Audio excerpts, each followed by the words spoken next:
Have you ever wondered why trucking companies put so much emphasis on a safety culture? On today's episode of Driven Too Far, we're going to talk about what safety culture is and why it's important to you as a professional driver. Hello, I'm Andrew Winkler with Chief Carriers, and this is Driven Too Far, the truth about trucking, a podcast that helps over-the-road truck drivers balance career and family. Hey, welcome back to Driven Too Far. I've got a question for you. Have you ever gone to two different truck stops, same brand name, same truck stop, but you had a completely different experience, even though they both maybe said Pilot or Flying J or whatever your choice is, Loves? Or maybe, here's another one for you. For you guys and gals that have been in the industry for a while, there's a really good chance you've worked for multiple companies over your career. When you go into these different companies and they hand you a driver manual or a driver handbook saying this is our policies and procedures of how we do things here, and what you recognize is almost all those policy manuals are essentially the same. So they're very similar from company to company, but yet your experience with the entire company is completely different.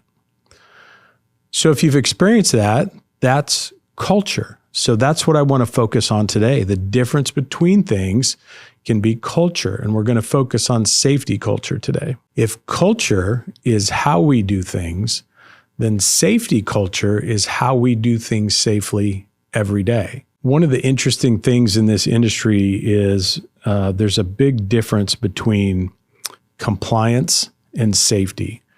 And I don't know that everybody recognizes that. When you think of compliance, that's the rules, right? That's your little green Bible that they gave you in orientation.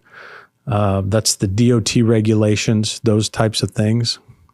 So let me ask you, if you were 100% compliant, you did everything exactly right by that green Bible, by the DOT book, does that mean you're safe?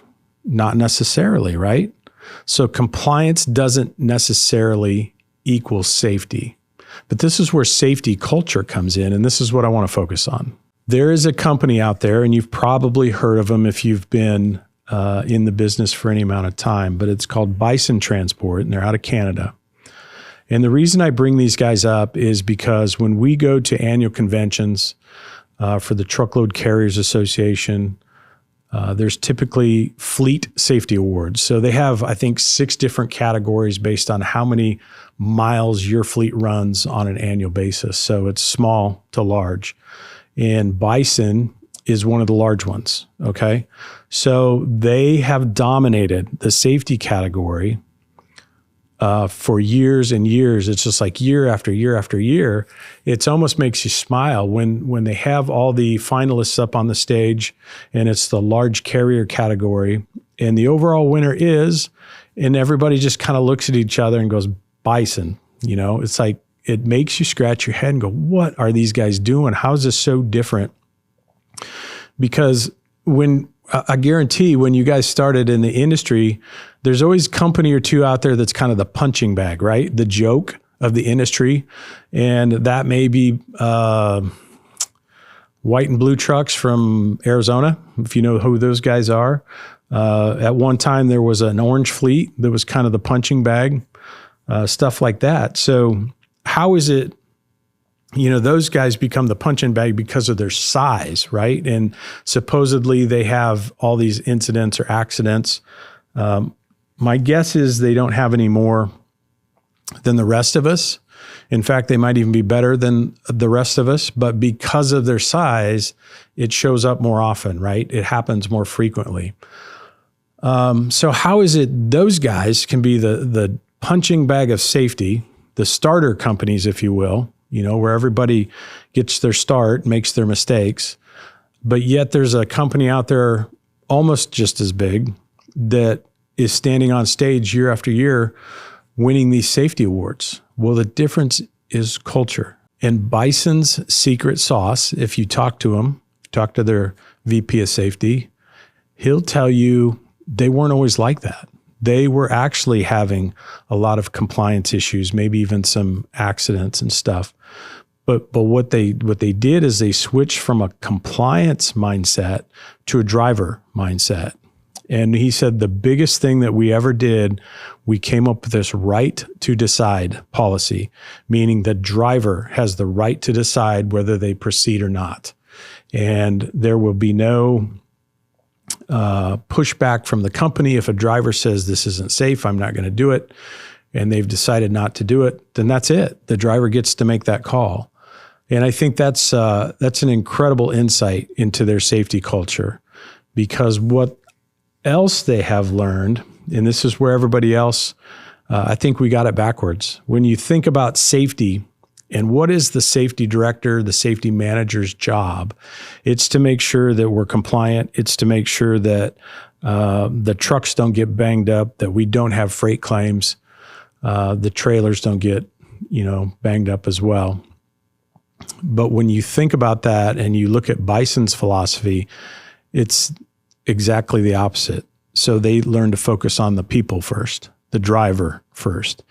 And when you give the driver the right to decide, and you truly care about that, and you focus on the driver, and your goal is to make sure that the driver gets home safely, not the equipment.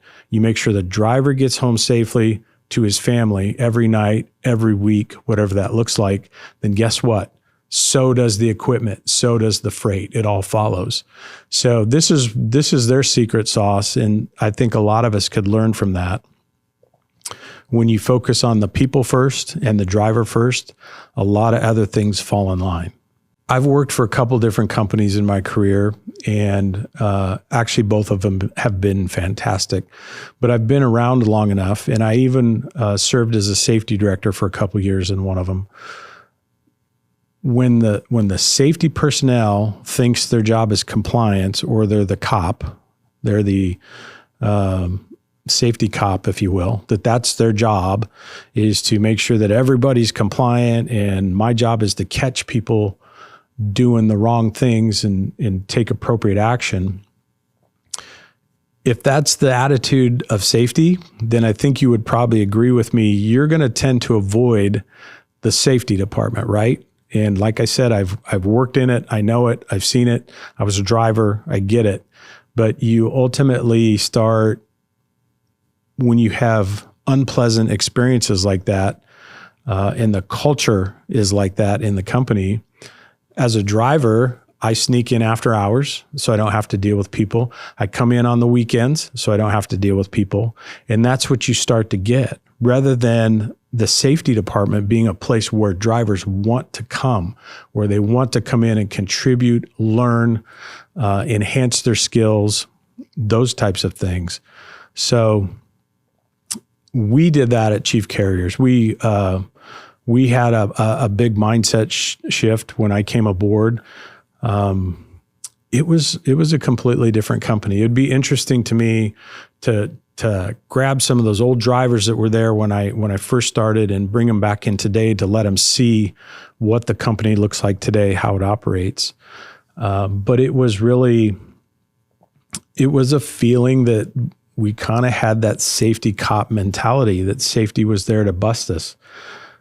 But when we recognized that drivers were actually avoiding safety, maybe even avoiding training because they didn't want anything to do with it, and we switched that around and we started recognizing the people for the good things they were doing, that's when things started to shift for us. So we opened that up. The first thing we did was we talked to our entire staff, and we let them know that, number one, safety is a core value. It's not a priority in our company. It's a core value. And when it's a core value, it means it never changes, right? We just never compromise safety. If you say safety is a priority, or it's our number one priority, the problem is priorities can change from day to day, right? Whatever the hot thing is for that day. Oh, we've got this customer load. It's going to be late. We're going to lose this account. We got to do everything we can to get that load there on time. And we start to overlook safety a little bit because we're trying to satisfy the customer. That's what might have happened in the past. Today, that won't happen. The conversation is more like, I'm sorry we're running behind on that, but this is what we can do. And this is when the driver will arrive safely with that load. So it's a different mindset. Once you started doing that, we laid that down as a core value that, listen, we're just not going to compromise safety ever. And then on top of that, we start layering in recognition for drivers. We do that with our Red Hat program. So as a flatbed carrier, every new hire is given a white hard hat in orientation. We're giving them their PPE gear, amongst other things. And what we wanted to do was we wanted to give our team the power to recognize people that are doing things right instead of catching them when they're doing things wrong. So we got a bunch of red hard hats. We stickered them up. We chiefed them up, we say, with the chief decals on it. And we put red hard hats in every department in the company. That means operations, maintenance. Everybody had red hard hats. And the idea was when you saw a driver doing the right things, and for us, it's flatbed. So a lot of that is tying down loads. When they're wearing their correct PPE gear, when they're acting safe around the truck, when they're doing all the right things, then we want to recognize them. And we saw that as an opportunity. It's like, let me trade you your white hat and here's a red hat, because we want you to be recognized within the fleet among your peers that you're a safety leader in this company. So that was step one, was the recognition process. And then that went on for about a year.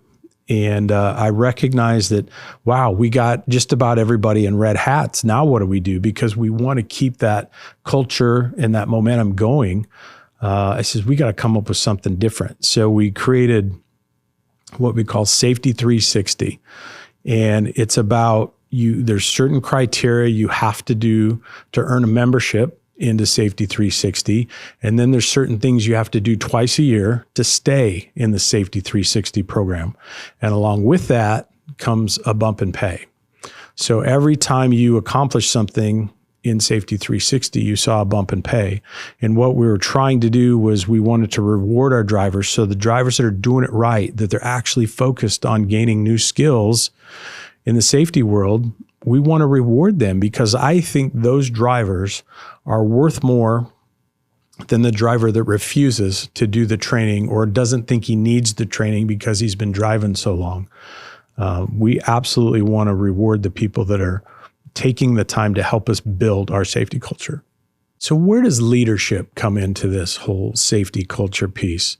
Because like I said, if you've got a safety department that thinks they're the cop and their only job is compliance to make sure that you're doing everything right by the book, man, they're really missing out on some opportunities there to work with some great people. So the difference, the way I see it, is that type of safety atmosphere thinks that they're there just to track accidents, record those trends, and things like that. But if you flip that culture and you find a good safety culture, then you start to understand that my job, or the safety leader's job, is to develop people so you never have those accidents in the first place.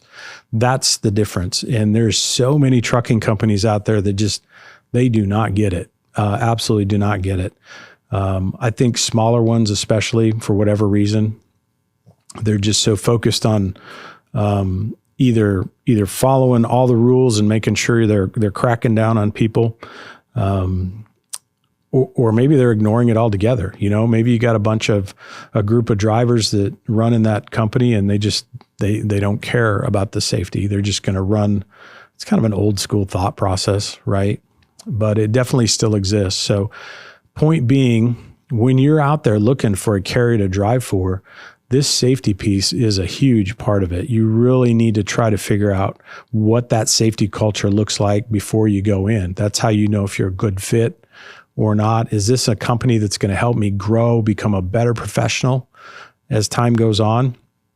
Or is this somebody that's just going to turn the eye and tell me to keep running over hours when I'm tired, when I don't feel good? Are they going to make me feel like I've got to get the load there no matter what? So that's something you definitely have to look at. And we've talked in a lot of different podcasts about how do you vet carriers that you're thinking about going to work for. And we've got several episodes. You can go out there and check it out. But we've got some great ways to start to kind of pull back the curtains and see what's going on behind the scenes at that carrier, which ones are throwing red flags at you, help you recognize those red flags and hopefully stay away from those type of people. And we want you to go to work for the ones that absolutely care about you and develop you as a professional driver. So leaders, by the way, help create a culture of what they reward, what gets repeated, and what they tolerate, if that makes sense. And obviously that can go either way. So if they tolerate bad behavior, then that's going to become the prevailing culture in that company. If they don't tolerate bad behavior, but they reward the right things and teach and enhance skills, then that's ultimately going to become the culture. And that's anywhere from safety and maintenance and operations all through the company. That's going to make a difference in your experience working for that company. I think one of the myths out there is just, well, culture just happens. It is what it is.